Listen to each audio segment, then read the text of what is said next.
Salut tout le monde, bienvenue pour ce 3e épisode de mon podcast Raconte ta vie. Aujourd'hui j'accueille Cassandre, mon invitée. On s'est rencontrés du coup grâce au podcast, mais je crois qu'en premier lieu, je t'avais envoyé un DM pour dire que t'avais trop de flow, et je le pense encore aujourd'hui, vraiment. C'est que j'étais remontée dans la discussion en plus aujourd'hui. C'est vrai? Oui. Mais franchement, au jour d'aujourd'hui, je pense encore la même chose. Ça se dit pas au jour d'aujourd'hui, bon. Même les ongles et tout. Ouais. Bon. Le thème de cet épisode est devenir actrice et réalisatrice de sa propre vie. Ce qui est intéressant comme titre. Si tu veux bien, on va poser un peu le contexte. Est-ce que tu pourrais nous dire quelques mots sur ton enfance? Ouais. Alors, du coup, j'ai une famille qui vient de la campagne. Donc, mais par contre, j'ai vécu en banlieue, banlieue parisienne, parce que mes parents ont décidé d'y aller pour leurs études. Mais du coup, j'ai une enfance surtout entre les deux, car à chaque fois qu'il y avait les vacances, même pendant des week-ends, on partait là-bas. Donc, je me sens très proche de la campagne, sans jamais avoir vécu là-bas. Mais pour moi, ça fait vraiment partie de moi. Très vite, j'ai beaucoup aimé le cinéma et le théâtre. J'ai eu des parents qui m'ont assez vite encouragée dans ce genre d'activité, parce qu'ils aiment bien tout ce qui est artistique, etc. Mais ils n'ont jamais été dans ce monde-là du cinéma ou du théâtre. Et puis voilà, je pense que c'est bon. Et du coup, dans le monde du cinéma, tu souhaiterais être... après, je ne m'y connais pas non plus, mais réalisatrice, actrice Alors, premièrement, je voudrais être actrice. Mais récemment, je me suis rendu compte que j'aimais énormément la réalisation et aussi le scénarisme. C'est assez récent, mais j'ai l'impression que c'était une envie que j'ai toujours eue, mais j'ai pas osé me mettre dans ça avant que finalement on me demande de le faire, au cours Florent. Ah! C'est là que vraiment je me suis lancée dedans. On va en reparler un peu plus tard, si tu veux bien. Donc, le théâtre en extrascolaire, parce qu'il me semble que tu en as fait après les cours, c'est ça? Je sais plus, c'était dans quelle période? C'était à partir du collège jusqu'au lycée. Qu'est-ce que ça t'a apporté? Ça m'a aidé sur la confiance en soi. Ça m'a aussi aidé sur en fait porter la voix, oser parler, oser dire les choses. Après, il y a eu aussi un gros travail sur soi que j'ai dû faire de mon côté. Mais le théâtre m'a beaucoup aidé à m'encourager à parler, à dire les choses, à m'exprimer. Et aussi, ça m'a aidé à apprendre à être sur scène. Parce qu'en fait, à chaque fin d'année, on faisait justement une représentation sur scène, devant les parents, etc. Et même si c'était un petit spectacle d'un groupe d'activités extrascolaires, c'était t'étais quand même sur scène devant plein de gens que tu connais pas forcément à part tes parents. Donc il y a eu un truc où vraiment c'est impressionnant et t'as 10 ans et t'es sur scène et tu le fais quoi. Et du coup je pense que c'est surtout ça, vraiment le fait de se retrouver sur scène et de s'organiser en groupe en plus. Et du théâtre, t'es passé au cours Florent, c'est ça? C'est comme ça que ça s'appelle? Est-ce que tu pourrais nous expliquer un peu déjà ce que c'est, pour commencer, et comment est-ce que t'as vécu ton entrée? Alors, les cours Florent, c'est une école privée à Paris qui porte surtout sur le théâtre, mais il y a aussi comédie musicale, et il y a aussi acting in English, donc c'est du cinéma en anglais pour les gens qui sont anglophones, et il y a aussi le cinéma. J'ai commencé la première année en théâtre, ce qu'on fait habituellement, suite à un stage que j'avais fait quelques années plus tôt, et c'est en fait mes parents, il me semble qu'ils m'avaient offert justement ce stage d'une semaine pendant pour Noël. Et c'est à ce stage-là que justement j'ai découvert le théâtre, mais dans un milieu un peu plus professionnel, un peu plus sérieux qu'une activité que tu fais juste après l'école pour t'amuser. Et c'est là que je me suis rendu compte que j'avais vraiment aimé. Ensuite, j'ai fait le stage d'admission, quelques années plus tard. Et là, c'était un stage d'admission où justement, ça mélangeait le cinéma et le théâtre. C'était pas que du théâtre. Et du coup, on a pu toucher aux caméras, au son, aux lumières, et aussi à se voir derrière la caméra. Ça m'a donné encore plus envie d'y aller, une fois que j'allais terminer le lycée. Et du coup, première année théâtre. Deuxième année, je suis passée dans une classe de théâtre caméra, donc ça mélange le cinéma et le théâtre, mais j'avais que 3 cours de théâtre dans la semaine et un cours de cinéma, et pour moi, c'était pas assez. Et du coup, là, je débute une 3e année avec juste une classe cinéma. Stylé. Ouais, et ça fait qu'une semaine et j'adore. Vraiment, c'est trop cool. Et donc, tu as eu le déclic en découvrant le cinéma, c'est ça? Qu'est-ce que ça a changé pour toi exactement? De comment ça? Personnellement parlant, qu'est-ce que ça t'a apporté? Ah, le cinéma? Ouais. Je sais pas, je pense que ça m'a... Alors, de base, je suis pas scolaire, je suis pas... J'arrive pas à aller chercher les choses par moi-même. En fait, faut qu'on me l'apprenne ou faut qu'on me le demande. Et là, le cinéma, ça m'a poussé à aller chercher les choses par moi-même, à faire mes recherches. Et du coup, je trouve que ça m'a aidé à comment dire, à découvrir les choses.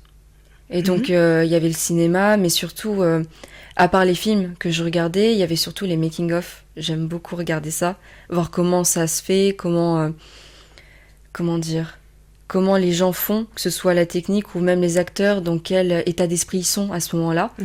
Et du coup, c'est par là que vraiment je me suis encouragée de plus en plus, parce que de base j'étais surtout dans le théâtre petite, en me disant bah peut-être le cinéma, je sais pas trop, parce que j'ai pas découvert encore ce monde-là.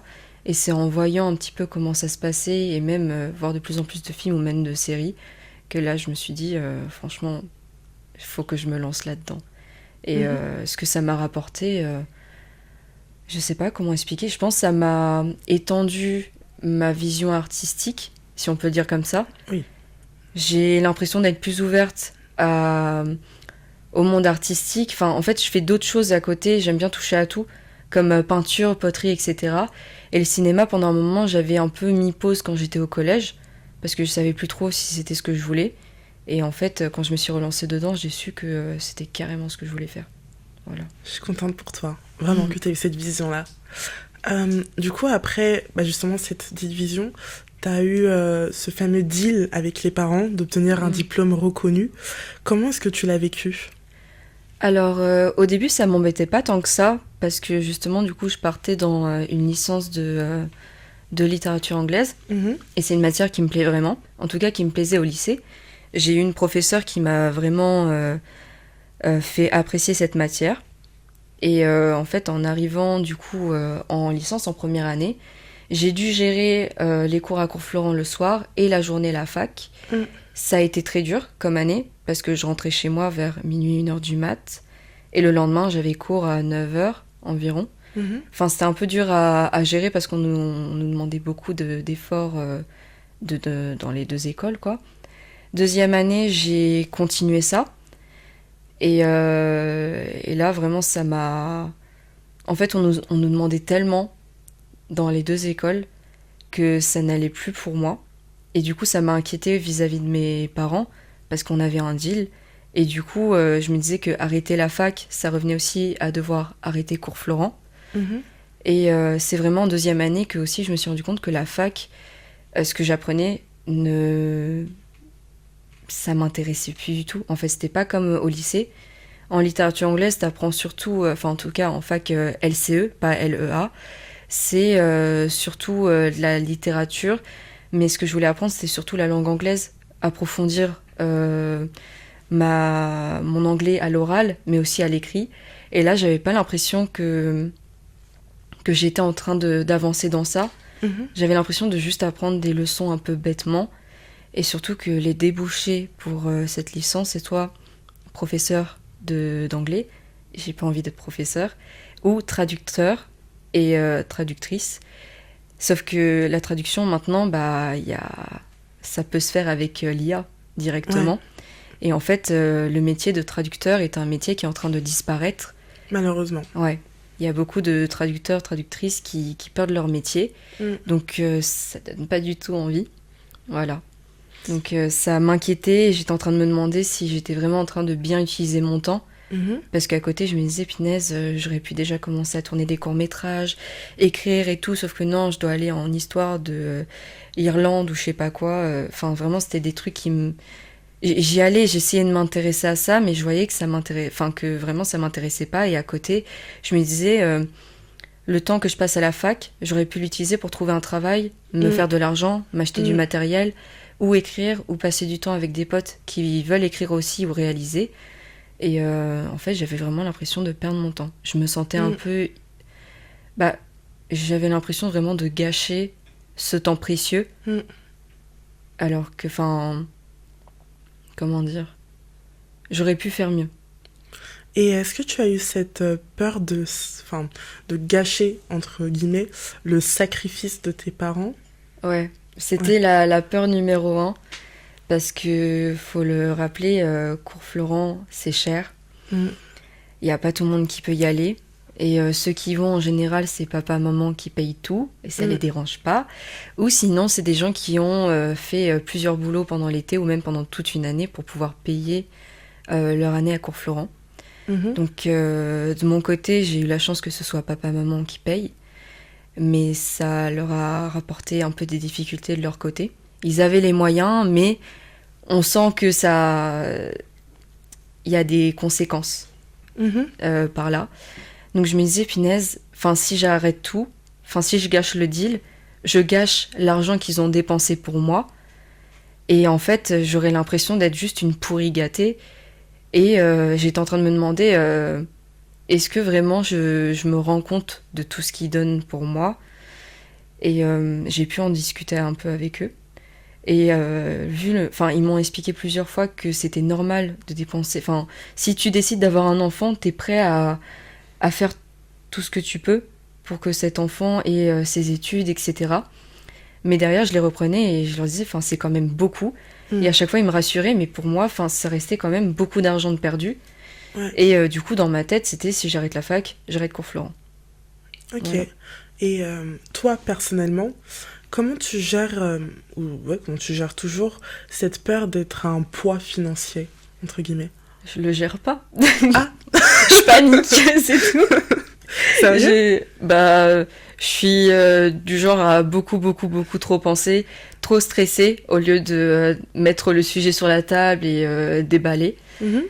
Et en fait, ce que je fais surtout, c'est vraiment stresser, en parler avec des amis, garder le secret, parce que pendant plusieurs mois, du coup, je savais que la fac, j'allais arrêter, j'allais jamais y retourner l'année d'après. Et à côté, mes parents me faisaient, bon, tes cours, ça se passe comment et tout, à la fac. Et je suis en mode, ça se passe bien et tout. Ah ouais, tu révises bien, tes notes et tout. Et j'osais pas leur dire qu'en fait, j'étais carrément en train de lâcher, je révisais plus du tout. Les cours, tu me demandes de le résumer, je serais incapable de le faire. Vraiment, si ça m'intéresse pas, j'arrive pas à me concentrer. Et je pense que c'est pour ça que j'ai jamais été vraiment très scolaire. À part au lycée, quand j'ai rencontré des professeurs qui m'ont beaucoup... encouragés et qui m'ont donné envie d'apprendre. Mais il faut des professeurs qui te donnent envie d'apprendre. Exactement. Ouais. Et ça peut se faire rare. Ouais, ça se fait rare, malheureusement. Et c'est très connu, mais le cinéma est réputé pour être un milieu quand même assez instable. Alors, qu'est-ce qui te fait tenir malgré ça? Je pense que c'est l'excitation de l'inconnu. Parce que... c'est comme toi, tu te lances dans un truc en faisant ton podcast. Ouais. C'est excitant, ça fait super peur.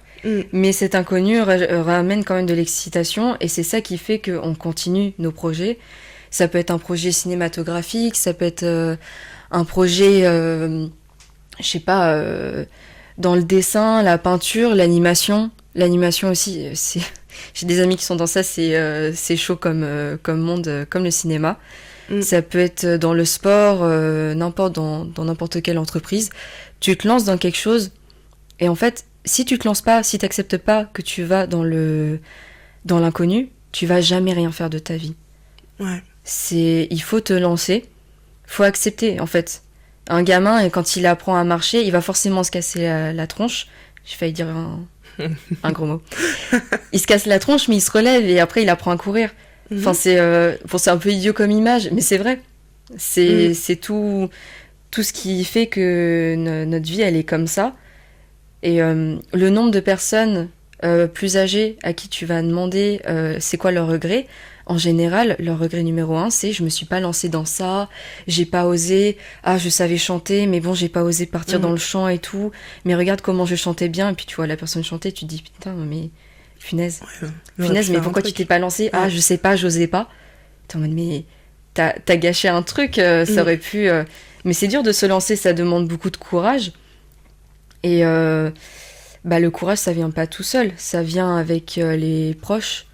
Ça vient avec aussi toi-même, comment tu te considères. Et quand tu commences à avoir un rêve aussi jeune, c'est dur de bien se considérer. Et c'est dur de bien se respecter. C'est dur de se prendre au sérieux aussi. Surtout si ton entourage te prend pas au sérieux. Alors de mon côté, j'avais un entourage qui me prenait au sérieux, mais qui avait peur pour moi.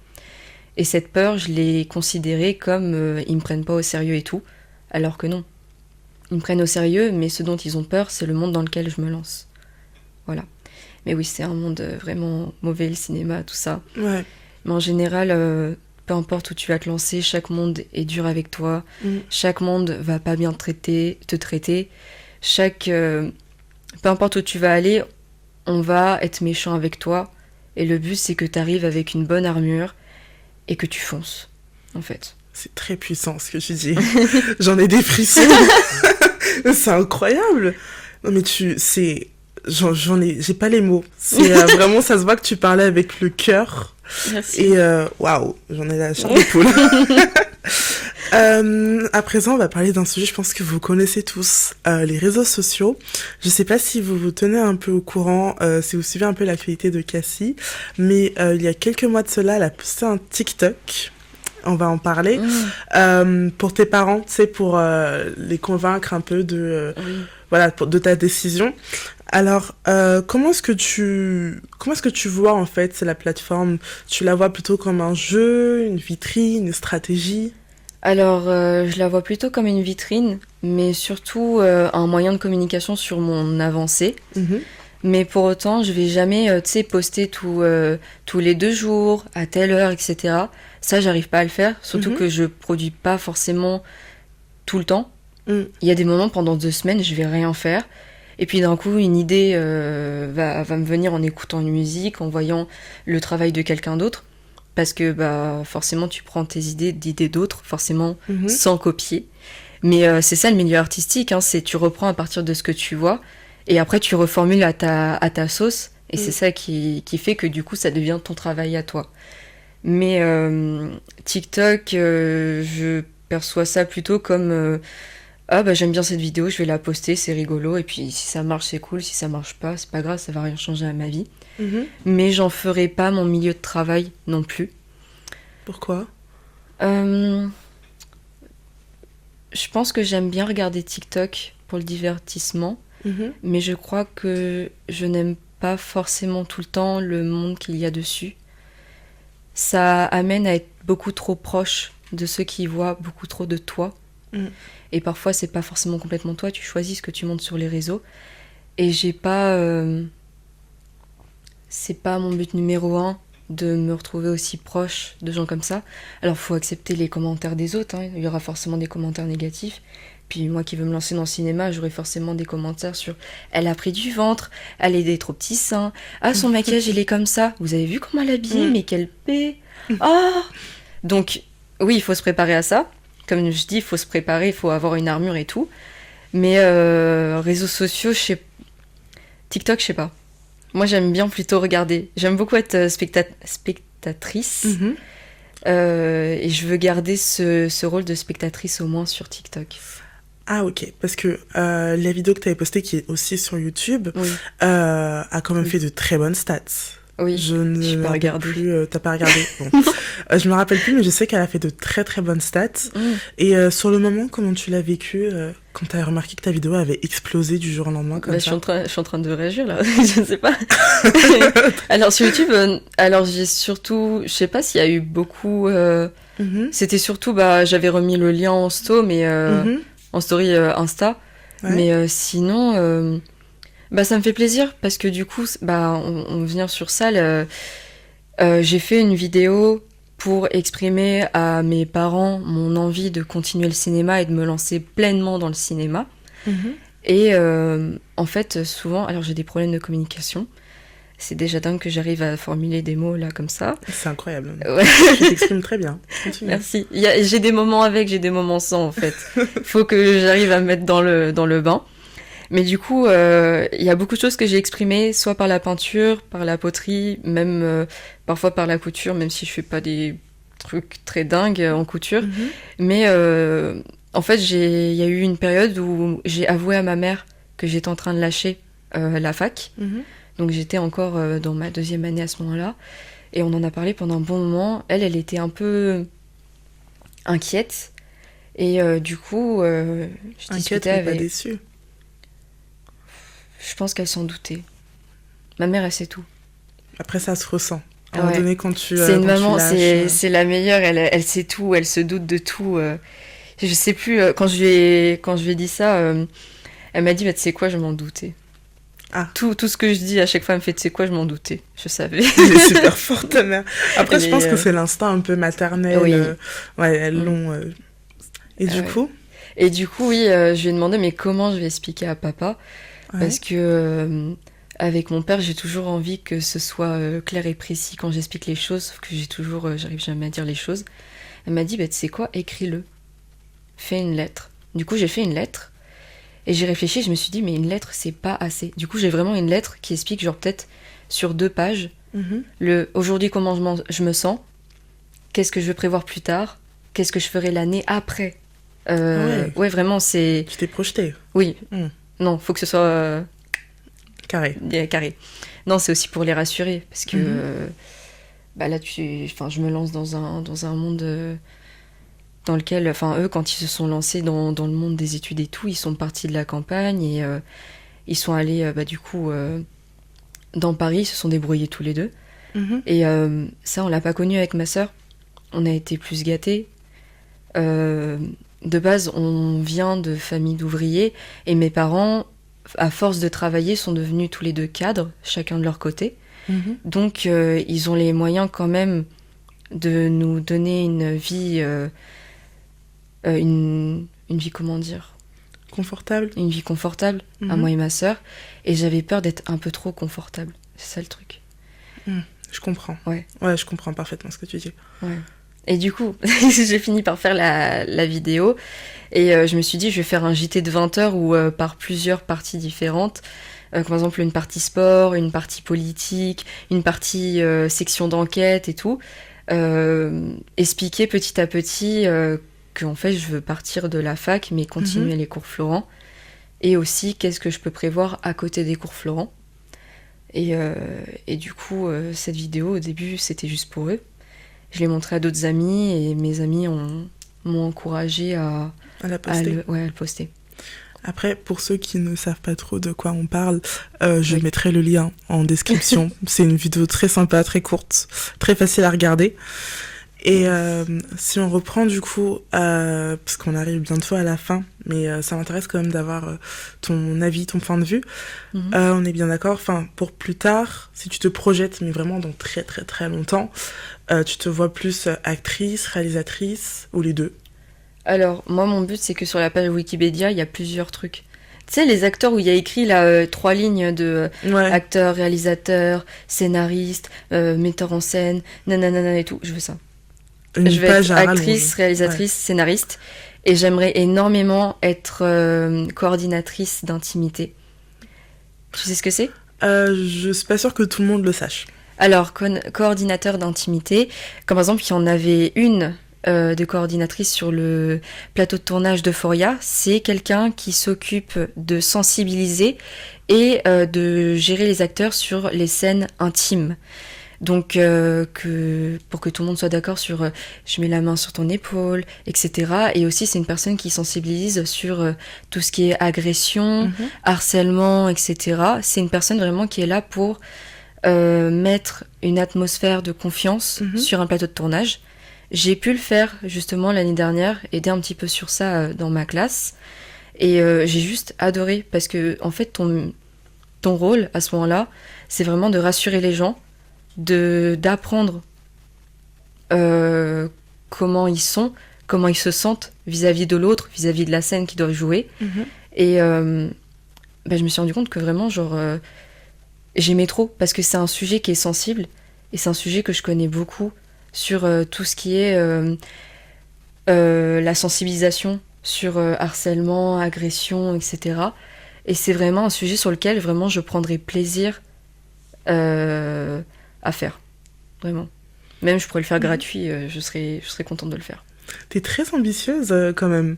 C'est vraiment, tu veux t'étaler sur tous les domaines et je trouve ça excellent. Faut bien dans ce monde. Ah ouais. Dans ce monde du cinéma, faut bien s'étaler parce que sinon, si tu restes sur un seul truc, bah justement, c'est pour ça au début, je voulais être actrice, mais au bout d'un moment, j'ai fini par réaliser au début parce que c'était des devoirs. Et en fait, bah, j'ai fini par réaliser aussi parce que j'en avais marre d'attendre qu'on vienne me chercher. Autant que je réalise mes trucs à moi. Je me mets parfois en scène ou je mets parfois en scène d'autres personnes, mais je mets en scène mon point de vue du cinéma et mon point de vue de qu'est-ce qui me sensibilise, quels sont les sujets que je veux mettre à l'écran, tout ça. Et c'est vraiment là où je me suis dit, bon, j'en ai marre, j'attends trop, je vais pas rester sur le banc et attendre gentiment tout ça. Je vais me lancer. Voilà. Très bien. Et si je te dis Hollywood, ça t'évoque quoi? De la peur. Ah oui? Pourquoi? Ben, t'imagines Hollywood pour les femmes, comment ça s'est passé? J'ai pas envie d'aller dans le Hollywood où il y a... Alors, aujourd'hui ça se calme, ça c'est sûr. Mais si on pense aux actrices bien connues d'Hollywood, comme par exemple on parlerait de Marilyn Monroe, c'est un monde horrible avec les femmes. Je sais pas si j'aurais envie de devenir aussi connue que ça. Ah. Je pense que j'aimerais être dans un entre-deux où, en gros, un peu connue, mais pas trop. Trop connue, en fait, je pense que j'ai encore peur de m'ouvrir à des personnes qui peuvent être mal intentionnées. On parle du cinéma, mais on peut parler aussi, par exemple, les streameuses. C'est des personnes qui se mettent en scène aussi, qui s'ouvrent en fait aux commentaires, et il y en a qui se font suivre, il y en a qui se font insulter, harceler, et du coup Hollywood, c'est pour ça que ça me fait un peu peur, parce que là ça veut dire que vraiment c'est le monde entier qui connaîtra ma tronche, mon corps, ma façon de parler, mon vécu, peut-être ma famille, si j'arrive pas à cacher aussi bien que certains ma vie personnelle. Donc je pense petit à petit déjà. Et Hollywood peut-être à voir. Voilà. Ouais, en commençant pas à pas. C'est un rêve, mais une fois si ce rêve devient réalité, je sais pas si je serai autant à fond. Enfin, ça fera un peu un coup ça fera un peu une claque, je pense.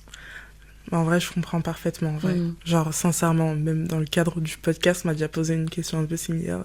Tu ferais quoi si le podcast devient super connu? Et honnêtement, je pense que j'aurais eu la même réponse que toi, que j'aurais eu très peur. Très, très peur. C'est dur, hein. C'est vraiment du courage. Le courage de se lancer, mais le courage de se dire, si ça marche, on va parler. Et on va venir te parler à toi. Ou même, on va parler dans ton dos à toi. Et derrière, il y a des gens qui vont vouloir ruiner ta réputation parce que un moment t'auras mis tel bandeau, un moment t'auras fait ça, un moment t'auras touché le micro parce qu'il y a tel endroit, il y a un tel truc, peu importe. Faut accepter que chacune de tes actions vont être jugées et c'est vraiment rare quelqu'un qui s'en fout complètement de ça. C'est vraiment rare. Il faut avoir la thérapeute à côté. Hein. Faut vraiment préparer la thérapeute. C'est clair. C'est mieux d'avoir un psy à côté, vraiment. Ayez tous un psy, je vous conseille. Ayez tous un psy. Santé mentale, ça prenait soin de vous, sincèrement. Et si du coup on regardait un peu en arrière, quel conseil tu donnerais à la Cassandre d'avant tout ça? La petite Cassandre qui rêvait du cinéma. Arrête le rose. Oh. C'est une leçon originale. Non, c'est... je pense la petite Cassandre d'avant, elle a découvert peut-être un peu trop tôt le regard des autres, mais le regard masculin des autres. Et je pense, ce que je peux lui conseiller, c'est vraiment concentre-toi sur toi en premier. Ne fais pas attention au regard des autres et parle à papa et maman. Parle avec eux. Vraiment, la communication. N'aie jamais peur de parler avec eux. Voilà. C'est chou. Et c'est la dernière question. Je trouve que c'est passé assez vite quand même, cet épisode. J'ai presque envie de continuer à enregistrer comme ça. On continue là, il y a d'autres questions là. Alors c'est la dernière. Et aux jeunes qui hésitent comme toi à suivre le chemin, le chemin qui les fait vibrer, qu'est-ce que tu leur dirais? Filmez, écrivez, arrêtez de voir les gens faire des choses, faites des choses pour que les gens vous regardent faire des choses. C'est à vous de passer le cap, c'est à vous de faire les choses. Personne ne viendra vous choper par le callback pour vous dire « Tiens, j'ai envie que tu réalises un film à je sais pas combien de budget, etc. » Jamais. Faut que tu te lances. À partir du moment où tu as le courage de te lancer, les gens vont te remarquer et les gens vont vouloir bosser avec toi. Donc, t'as un truc pour filmer, tu filmes. T'as un truc pour enregistrer, tu enregistres. T'as pas ce qu'il faut pour enregistrer, t'as peut-être un pote qui peut t'en passer, tu peux louer. Enfin, vraiment, comptez aussi sur vos contacts. Vraiment. Ça aide. Vraiment, le travail d'équipe, c'est super important. Et je le dis pour l'équipe de Myriam aussi. Sans eux, il n'y aurait pas eu le podcast. Hein. Et je suis bien d'accord. J'en parlerai plus au remerciement, mais je suis bien d'accord avec toi. C'est bon. C'est bon. Et dans ce cas-là, on va passer au remerciement. Alors, tout d'abord, je souhaite remercier donc la régie, donc qui est composée de l'équipe Raconte ta vie, Florian et Britney au content. Quand même, c'est vrai que là-dessus, Cassandre a vraiment raison. Sans eux, le podcast n'aurait pas lieu, tout simplement, ou en tout cas pas de cette manière-là. Sans Florian et son expertise très aiguisée, sincèrement, je ne sais pas ce que serait le podcast actuellement. Et sans Britney et sa créativité, ses idées incroyables, je ne pense pas que le podcast aurait la visibilité qu'elle a, parce que en effet, l'épisode 1 et 2 ont très bien marché, parce que pour une fille qui vient de nulle part, quand même, c'est super en termes de stats ce qu'on est en train de faire en ce moment, et j'en suis très fière, et je suis très fière de ma petite équipe. Donc je souhaite également remercier donc toi, Cassandre, d'avoir accepté de participer à cet épisode. Plaisir. Je suis tellement contente que tu sois là, tu t'es très bien débrouillée, vraiment. Merci, je stressais un peu. Bah oui, tu m'étonnes, mais tu t'es très très bien débrouillée. Je sais pas si tu as des remerciements à faire de ton côté. Merci à toi de m'avoir invitée. Merci à l'équipe. Et merci à mes proches, merci à mes parents, à ma sœur. Merci à ces gens en fait qui m'ont encouragée et qui n'ont pas hésité à me dire qu'ils croyaient en moi. Et ça fait plaisir. Merci à tous. Et parce qu'on n'a jamais assez de merci. Merci à ma sœur, Aïssata, encore une fois. Je la mentionne dans tous les épisodes. Oui, j'ai vu ça. Je la mentionne dans tous les épisodes. Merci à toi, ma sœur. Et merci à vous. Merci à vous pour votre écoute. Merci d'être là, présent. Merci de me soutenir, moi et l'équipe. Et sur ce, n'hésitez pas à vous abonner. Donc, maintenant, vous le savez, le podcast est disponible sur toutes les plateformes. Le podcast a aussi un site internet. Vous pouvez tout retrouver sur mon Instagram. Et sur ce, prenez soin de vous, vraiment. Et merci encore pour votre écoute. Merci. C'était le 3e épisode de mon podcast Raconte ta vie. Bye. Bisous.